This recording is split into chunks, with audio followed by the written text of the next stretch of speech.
আমি বাচ্চা মাওলানা কারিমুল্লাহ জেহাদি এটা ডায়মন্ডের মাল চিনেলেন, নবীর মেম্বারে বসে বলে যাচ্ছি, মসজিদের সভাপতি চিহ্নিত সুদখোর, চিহ্নিত সুদখোর।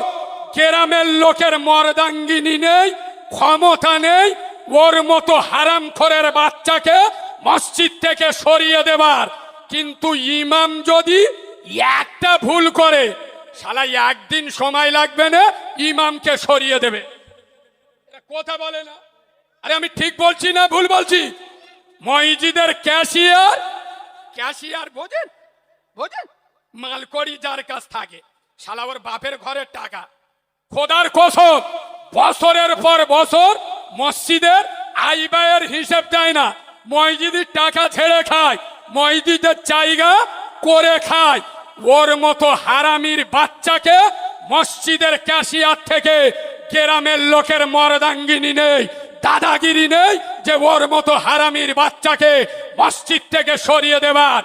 ইমাম সে তো মানুষ, একটা ভুল হতে পারে, তার যদি একটা ভুল হয় 6 ঘন্টার মধ্যে ইমামকে মসজিদ থেকে সরিয়ে দেবে। তার মানে কি? নরমের উপরে চেপে ধরতে সবাই পারে।